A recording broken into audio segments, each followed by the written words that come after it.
विद्यार्थी मित्रांनो, प्रात्यक्षिक क्रमांक 4 विधा विश्लेषण म्हणजे गुणानुक्रम सहसंबंध यामधील आपल्याला प्रात्यक्षिक बघायचं आहे। त्या ठिकाणी सुरुवातीला प्रस्तावना दिलेली आहे आणि आपल्या प्रॅक्टिकल बुकमध्ये हे सर्व लिहायचं आहे। जे दाखवते आहे मी स्लाइडवर ते लक्षात घ्या।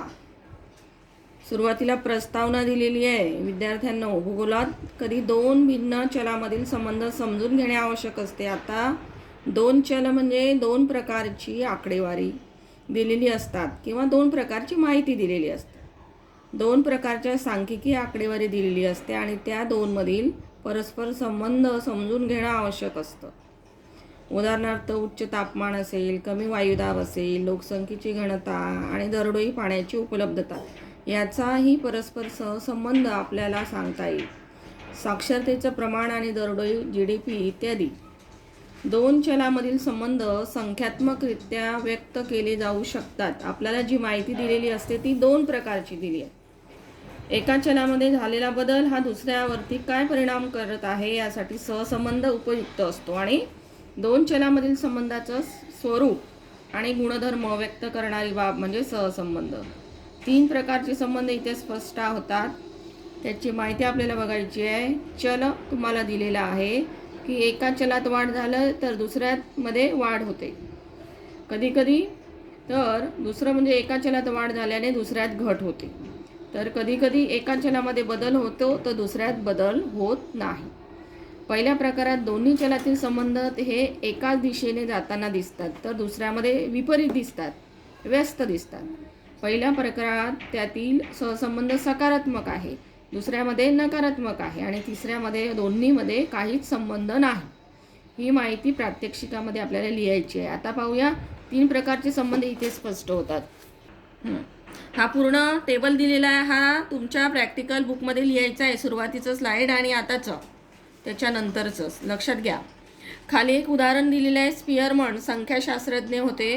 त्यांनी पुढील माहितीच्या सहाय्याने स्पियरमन गुणांक सहसंबंध पद्धतीद्वारे सहसंबंध ज्ञात करा असं सांगितलेलं।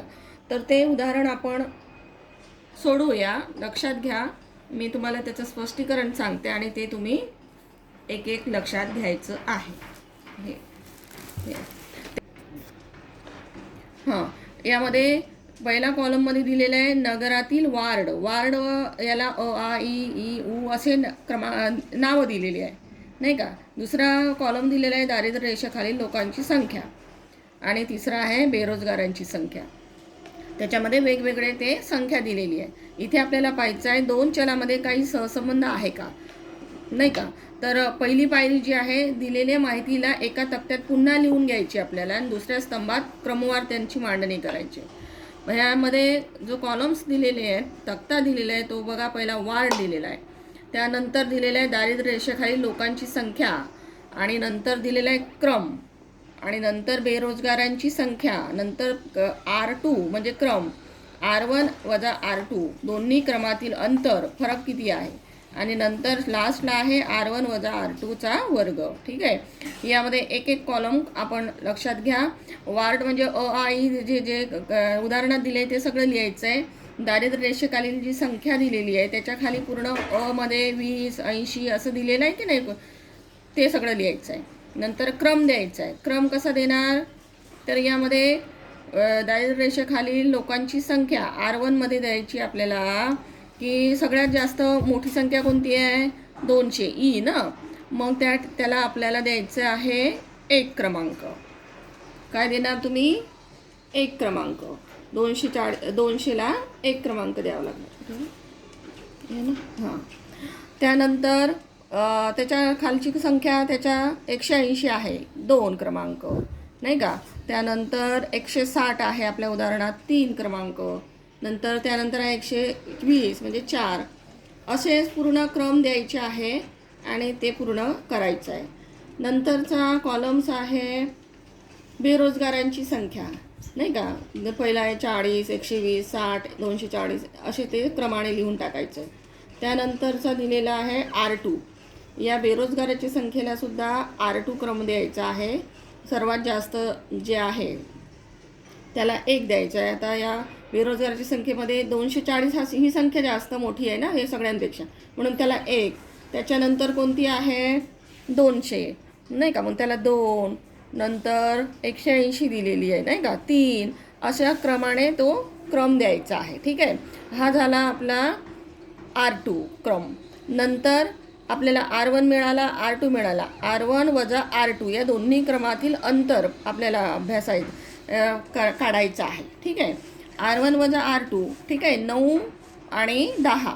9तून 10 गेले वजा 1 येतं, बरोबर की नाही, कारण लहान संख्येतून मोठी संख्या जात नाही म्हणून आपण उणे देतो, वजा करतो, म्हणून वजा 1.